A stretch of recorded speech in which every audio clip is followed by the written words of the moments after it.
it is, and I pointed this out. I know it's bugging people. It's like they got this gauge, this dial. Remember, they're turning up the heat. So that's the fear. That's the sense of insecurity, financial insecurity. They keep driving your cost of living up. Okay, your cost of living tax. They keep driving your burden up. And then out of one side of their mouth they're saying, that's tough. That's just capitalism, and that's American, and you're a bad person if you don't like capitalism. That means you're by default a communist or a socialist, right? And then you're bad, but then of course you're good too, right? Because the only good ones are the Bernie Sanders and those that prescribe to capital as socialism as an alternative to capitalism. But they don't explain anything about basic rudimentary economics. Okay, they don't explain about supply and demand, and how to define progress relative to supply and demand, what is supposed to happen as opposed to what's actually been happening. Keep raising our cost of living tax in a very unnatural way because they can get away with it, because they collude together. They got great power, and it's unspoken. It's silent collusion. They don't have to do a darn thing. They have to lift a finger. It's all the heavy lifting's being done. We got the plunge protection team, and people just, hey, I'm invested in Wall Street. I like that idea.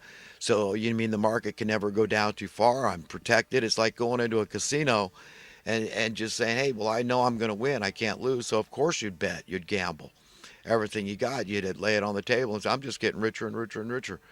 No explanation, no discussion about how the labor class is being cheated, how they're not giving commensurate cost of living adjustments to minimum wage workers. They're cheating the workers. So we got more and more multi-billionaires being created.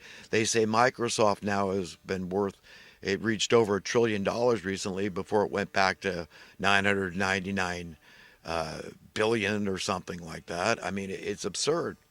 So all this money's sitting there, it's out of circulation, and the velocity of currency is at a standstill.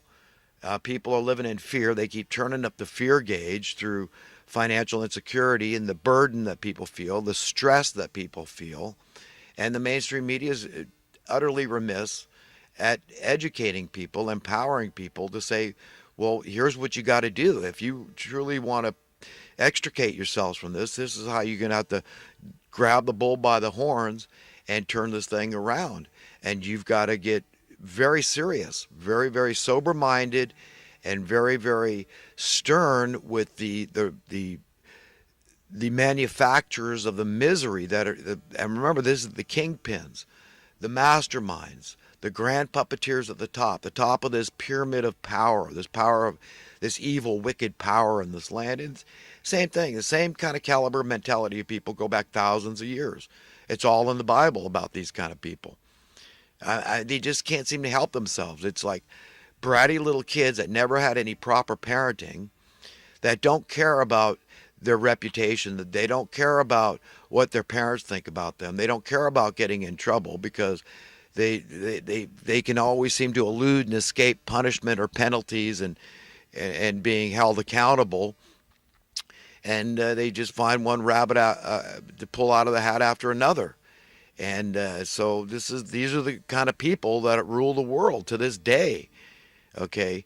And as much as you believe in Jesus Christ and the Bible and all this and the good news, it's a tough pill to swallow to see things just all these years, decade after decade, slowly descending into this neo-feudalistic state. And it's really tough. So I want to encourage the righteous to say, look, they can't get away with this thing indefinitely, this plan to just, because they don't know. They know, they say this, that Satan himself knows the Bible. He knows that this thing is going to turn around. He knows that the time that God has appointed is the time it's going to turn around. And Jesus said, look, no man knows that time. He said, not even the angels of heaven know exactly what time the Father is going to put his foot down and lose his cool. Just be ready. Know today who you will serve, okay, on this day, which master you will serve, because you can't serve two masters. And the two masters, the two choices you have are, one, your owner. That's the only proper owner any of us have. We don't own ourselves unless you created yourself, and who created them? That's absurd. Is God Almighty. So The competing master is the money master, okay? And this is Satan's ambrosia. This is his schism, his sustenance, his power in this world is the power of the purse. Do you understand? This is the God of this world. For all intents and purposes, it's the same spirit thereof that holds it over men to say, look, you know what? I mean, yeah, this is magical sorcery like power, satanic, wanton, vast power that I have over you. And it's the most absurd thing in the world that human beings, being by far and away at the top of the intellectual food chain, and we're tolerating this, and we have, because it is so powerful. Remember, these people are imposing the cost to live, the cost to exist upon the populations of the earth. So, I mean, if that's not power, I don't know what power is. Okay.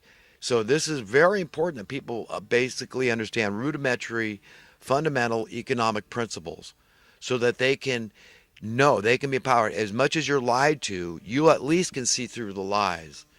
And you could say, this is the side I choose to serve, the side of God and the side of decent, righteous, upright humanity that wants to live in peace, harmony, freedom, safety, and security, prosperity, all the good things that we all want.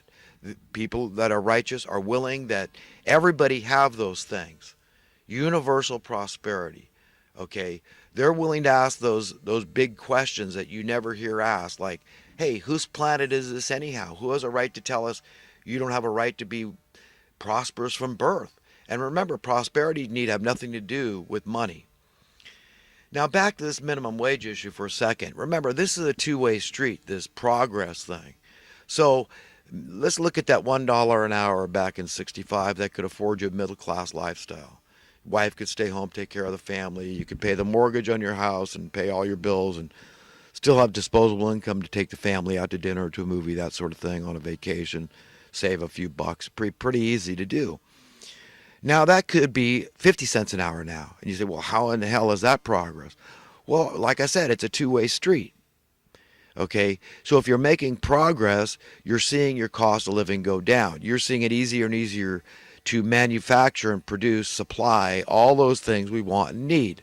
And housing is one of those things. Food, energy needs, all these things are part of the market basket of goods, the calculation, the consumer price index.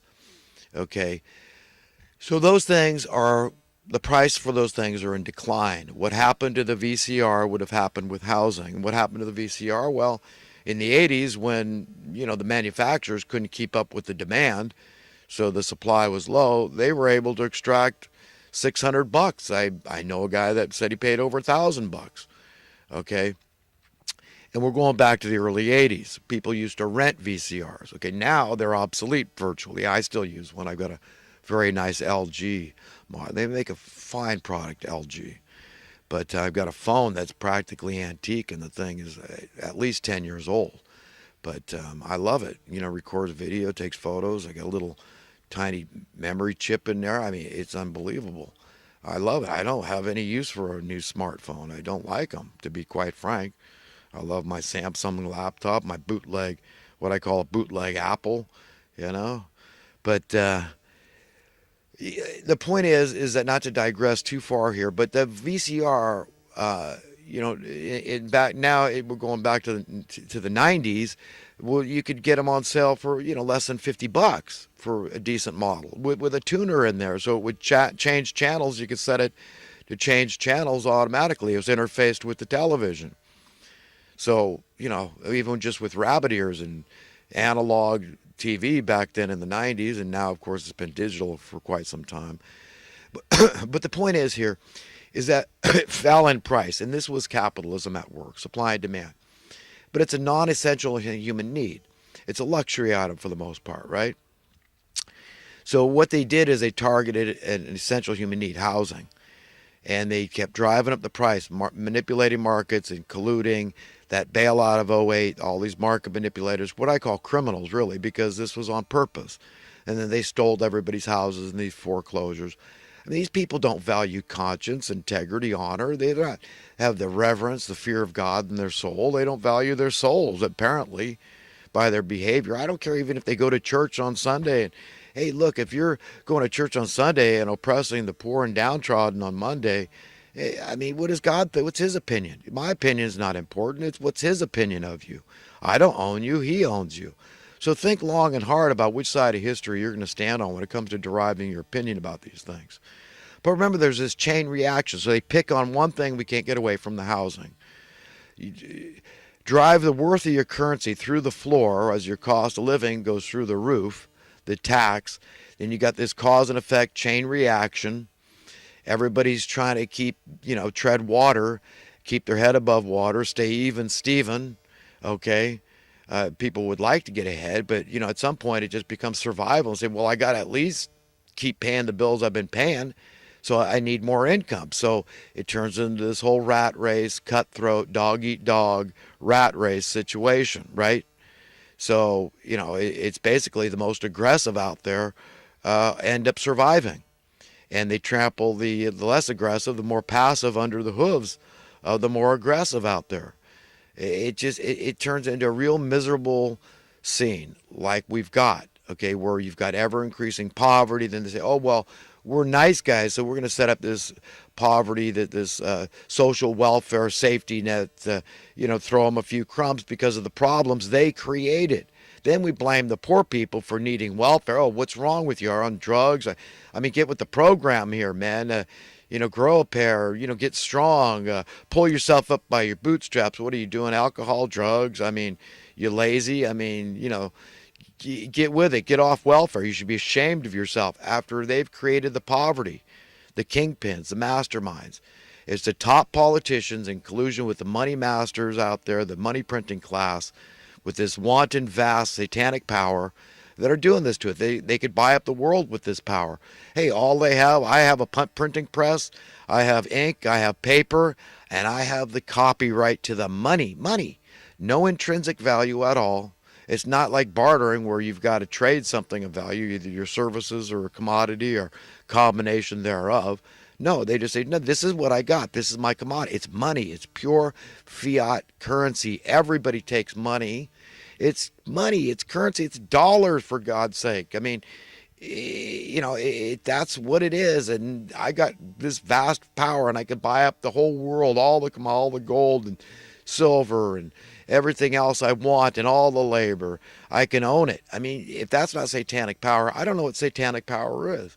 So you understand the wanton power is something to really wrap your mind around, how ridiculous, absurd it is that we, these godlike creatures here on earth, that we're tolerating this. We have learned to accept it. We think this is norm. We teach it in the colleges and universities. They teach it in the mainstream media that, go with the path of least resistance. That shows common sense. Get with the program. Just comply, conform, capitulate, acquiesce. Let us condition you. Let us program you to be the kind of automaton we want, shaped in our image and in our likeness. Be like us and we'll reward you. Please your masters. Please we the demons. Please the beast. Feed us well, nourish us, sustain us, and we'll share with you. We'll reward you. And so often it works out like that, right? So people, the highly educated ones, doesn't mean they're the smartest, because all they have to do to get highly educated is pass the curriculum that they're handed. And that's it. As long as they do good with what they're handed, which is a minimal, just to get through their classes, that's it. But I've learned one whole hell of a lot more doing my own research than I could ever learn from colleges and universities, because all they're teaching is absolutely what you need to pass your courses and to get your degrees and your acronyms and titles and all that crap. So it doesn't mean they're the smartest people or the most educated people running things, but they're the most credentialed ones. So you see how this whole thing is a setup? So really the educational system is a business with quasi-connections to the pseudo-government, right? We all know they get subsidies and all this from the government, right? And the whole thing is just an utter and complete mess. So we got this huge national debt. Okay, this bailout of '08 was part of that. They gave the criminals the money. They say we'll put the debt on the backs of the people. And the way they do that is by driving down the worth of your currency, your money, by raising your cost of living tax. Instead of having what would have been capitalistic as a market correction in 2008, when the price of housing got back to where it should have been, it started going down, and people saw that as a good thing. That means the worth of your currency, the worth of your money relative to housing went up. How is that not